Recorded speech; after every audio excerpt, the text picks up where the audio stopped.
Welcome to Blake Street Banter, where one of us knows what the word banter means and the other two are just along for the ride. Mike, say what's up. What up? What up? I'm excited for this one. Yeah, this is a good time. We are joined by Drew Creasman. How you doing, man? I'm doing great. How are you guys? Thanks for having me. Yeah, I'm excited for this. This is going to be a fun little pod. You're going to be the first one that people listen to for this. So, like we were just talking about, like Lead this off is good. there. Yeah, yeah. Ooh. Yeah, get your EY on. I'm sure you have a bobblehead. Do you have a bobblehead behind you? EY senior bobblehead? I've got EY. I've got a Chuck Nasty back there. Oh, there you go. Got some Walker. I got Jedi Adam Ottavino, but I don't think I've got EY. So the idea for this podcast is just to kind of bring all the media people together. Like, what is the podcast? What do they cover? How do they cover the Rockies? Because everybody does everything a little bit different. Like, yeah. It's very unique. So with that being said, Drew, who are you? How do you cover the Rockies? Where do we find you on the Rockies? And I'm sure if anybody's listening, they already kind of know that. But let's just pretend everybody's ignorant. Hey, you never know. We're all learning new things all the time, right? Right. Yeah. Hey, my name is Drew Creasman. I'm the beat writer for the Colorado Rockies at Mile High Sports. I've been doing this. This will be my 12th season covering the Colorado Rockies for various publications over the years. The podcast is called 20th and Blake. I do it several times a week. It kind of depends on whether or not there's news, whether or not that'll be 2 times or 4 times in a week. You know, how interesting are the Rockies that week? But yeah, I'm down at the clubhouse all the time.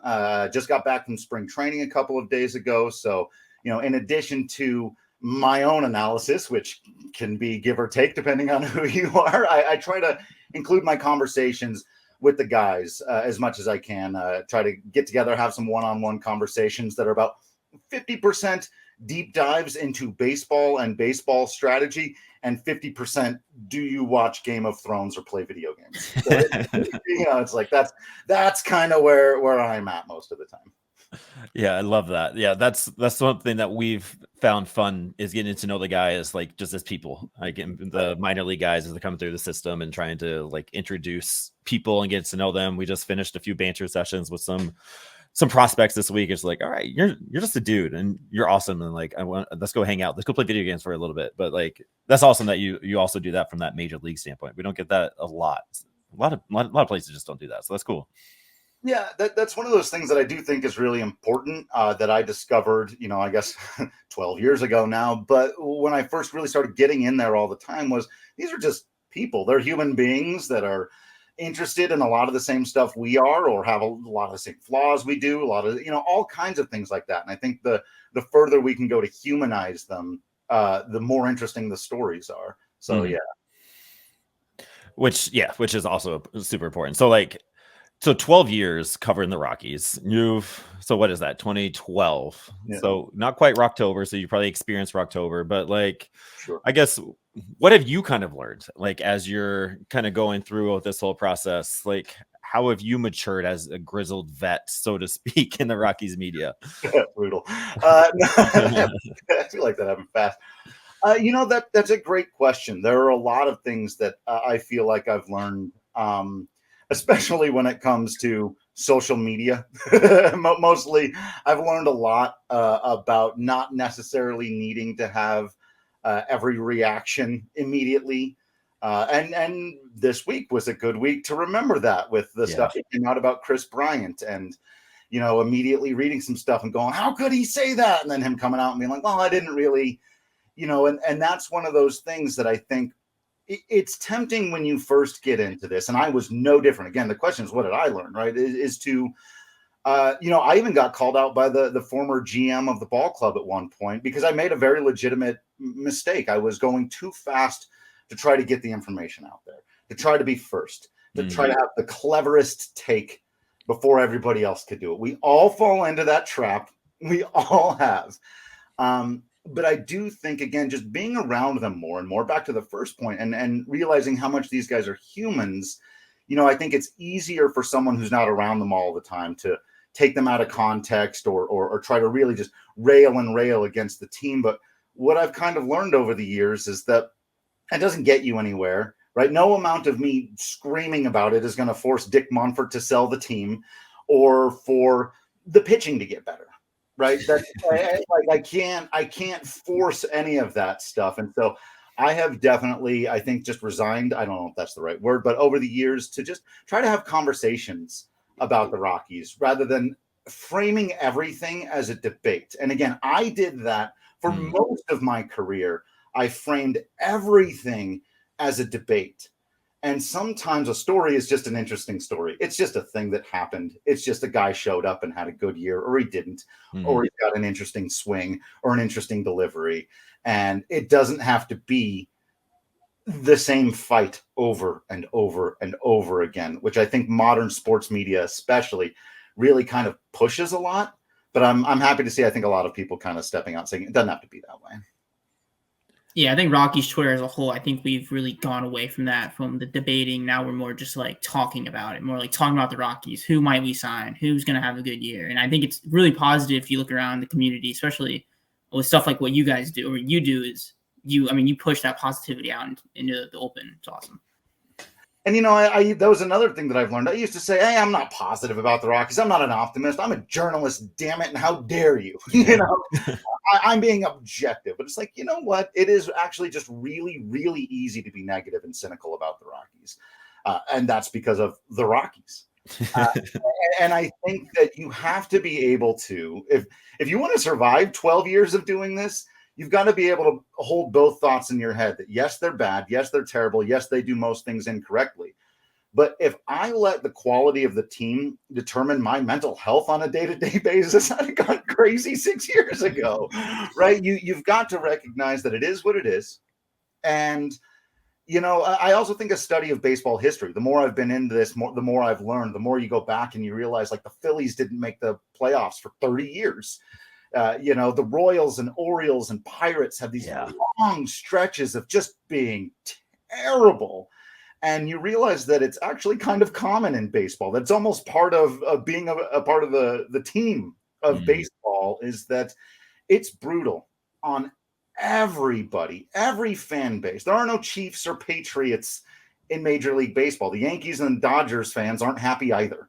Nope. Because they did not win in the World Series, right? So it's amazing that baseball is designed for pain. It really is. Very successfully. Yeah, I like how you worded that. Like we kind of get sucked into our own little bubble, our own little world. Like, all right, like Rockies, and I found myself doing that. Like as we started VSB, COVID to where we are now, it's like it's all just been Rockies. Before that, I was watching pretty much a lot of all the baseball games, anything, everything. But now it's, instead of putting on the Braves at night, I'm putting on the Yard Goats or the Isotopes, and right. That's where I find my joy, though. Like it's kind of having that, and like you said, the Rockies were terrible. Like we had the Nolan trade at the beginning of when we were doing this. So that was a thing. It's like, we don't need to do that. And like, there's enough negativity. Go on the Rockies Reddit, and there's a whole nother gambit that we don't need to get into. It's just like, it's just terrible. And it was just exhausting. Like I get the apathy, I get the frustration, but you constantly selling the team or putting out this stupid idea. This one really got me irritated on Reddit, was we should buy a plane and get a banner behind that says sell the team and fly it over. Like, you ain't doing that. You're just being annoying. Just it's not going to do anything. So what's your point? Like you're trying to rally the troops, like whatever, go be negative. And so it's really hard to, like, as a fan, just to kind of get away from that negativity. And then I'm sure, like, as the journalists, and like we grew up, you and I are probably similar in age. Like we grew up on debate shows. Like it was First Take, Around the Horn, like all that stuff was super fun to watch. And that was kind of like, all right, we kind of have to have these different opinions. But now it's like, no, we can have different opinions, but we can still make it fun. We don't have to be mean. Like we can be realistic. Let's just go have a good time about it. Right. And I found that mindset, as you were getting into there with the Rockies, where it got exhausting for me is you can respond to any argument I make about something that the Rockies have done well with, yeah, but Dick Monfort. You can, and they do, to literally anything. I mean, try posting about Nolan Jones. Nolan Jones is an objectively good story for the Rockies. That's a great ball player. That dude was incredible to watch. And I'm posting stuff about him getting a Rolex from Chris Bryant in a 2020 season at the end of the last year. And 90% of the responses are, sell the team, Dick.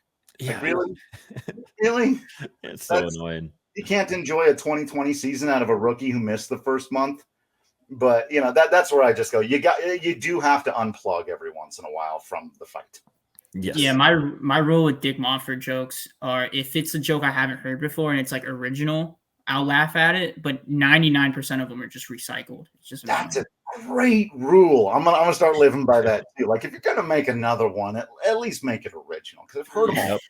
Exactly. Yeah. Be creative. If you're going to be mean, be creative about it. And like, we just don't need to be mean. Like, there's too much mean around here. Let's just be creative and funny. Those are two different tones too. Like, you can still be a Rockies fan. You can still be realistic. You can still make jokes. But like, if you're just constantly sell the team, like, there's a few. And it's just like, dude, just move on. Now's not the time. But I'm assuming you were a fan of the Rockies before you started covering. Kind of go to your first. Tell a story about when you first kind of became that fan or your first Rockies memory or any of that kind of fun stuff.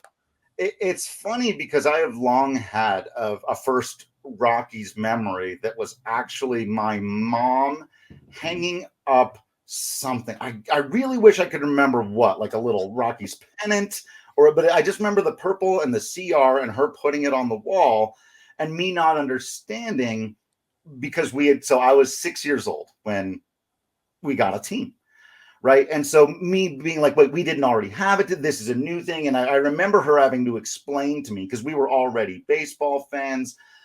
She's from Oklahoma. We kind of were Texas Rangers. We followed them. And both my parents were from KU, go Jayhawks. And we did the Royals thing for a little while. So when the Rockies became a team, it was like all in right away. Immediately, we're baseball fans. We got one. We live in the state. I'm from Grand Junction originally, so I'm from the western side of the state, which made going back there for rookie ball games really easy there for a little while. Sad about the loss of the rookie affiliation for Grand Junction. But yeah, and then mostly I just remember, growing up out there, listening to ball games on the radio on the way to and from Little League. They weren't on TV a lot. So like you, Aaron, I watched a lot of the Braves because they were on TV. And so I rooted for those teams in the 90s or whatever, but always the Rockies first when I could hear them on the radio, following along with the Blake Street Bombers days. It was probably right after that where I started sort of becoming that teenager level where you get a little deeper and more invested and you want to learn about the team and not just follow them. And that's when I started kind of getting my first favorites. And to this day, out of that process, Juan Pierre was the first prospect that I ever followed. He was a Mudcat. And I remember watching him play. And I don't know if they called it the Futures game back then, but falling in love with Juan Pierre is this. He was my original Raimel Tapia. Many years later, I would repeat this process as a journalist with Taps. But I loved, and to this day, I love Juan Pierre. He's still my favorite Rocky. So I feel that, because I was 7 when the Rockies became a thing. So your kind of story and kind of getting to know the Rockies, I related a lot to that. Juan Pierre, that's a good one. I love that. Yeah, man, you gotta love the scrappy guys who aren't getting by on just natural athletic talent or being bigger, faster, stronger. Well, faster he was, but he played 18 years or 13 years, something like that, and hit 18 home runs. Yep. For a year, but a 295 hitter, like batting average, baby.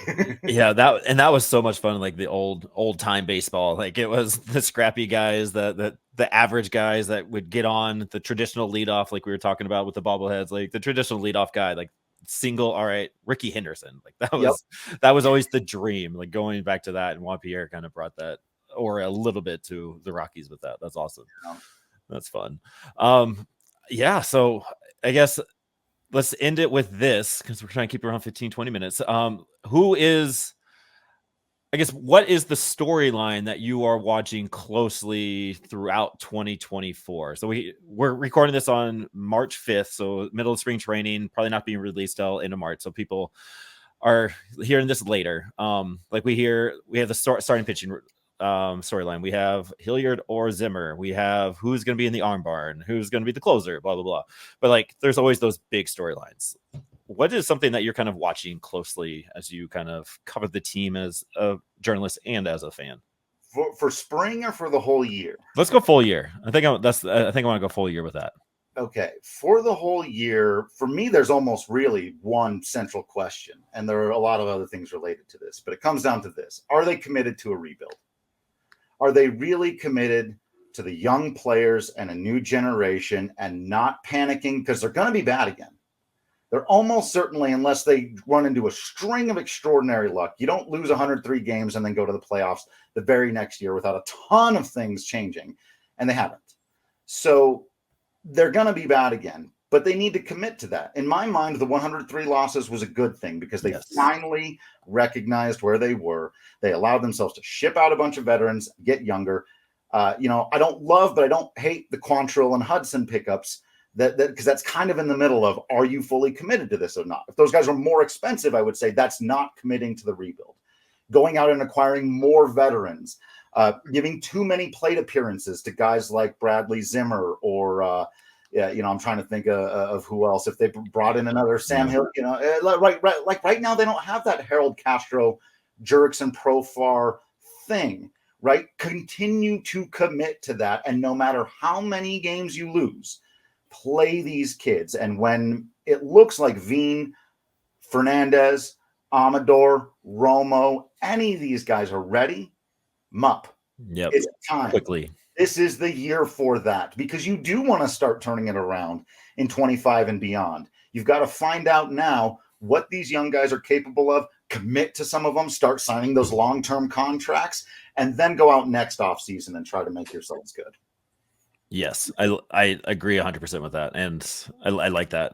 I know I told you that was the last question, but with that, we are prospect pod for the most part. So who's one of those prospects that you are just geeked about? Who's the Juan Pierre of 2024 for Drew Creasman, so to speak?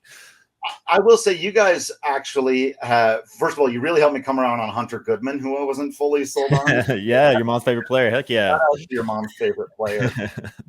But the guy who really opened my mind throughout all of last year, and then watching him live and in person against major league competition last week, Yanquiel Fernandez went left on a breaking ball down at his knees that probably wasn't going to be a strike against a major league pitcher, and he hit it out with ease.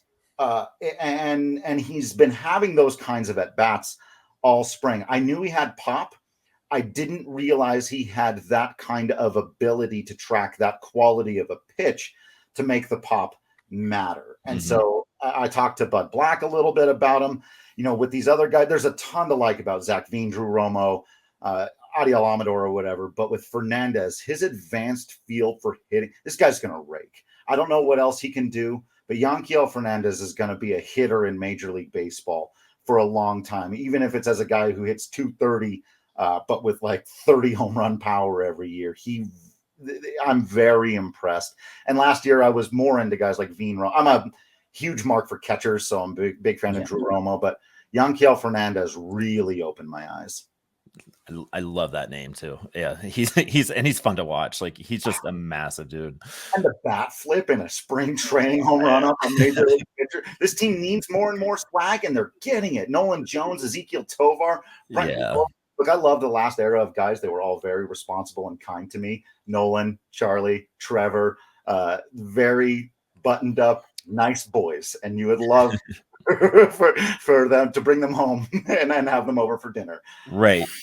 But these guys are hyped, dude. These young players are full of energy, and I love it. Yeah, that's a little bit of that is an okay thing to have, even in a major league dugout. Absolutely. I appreciate you hanging out with us, Drew. This was a good time. Quick little intro, covering your thing. Talking ball is always a good time, and let's do it again sometime. Absolutely. Anytime. Thanks, fellas. Appreciate it.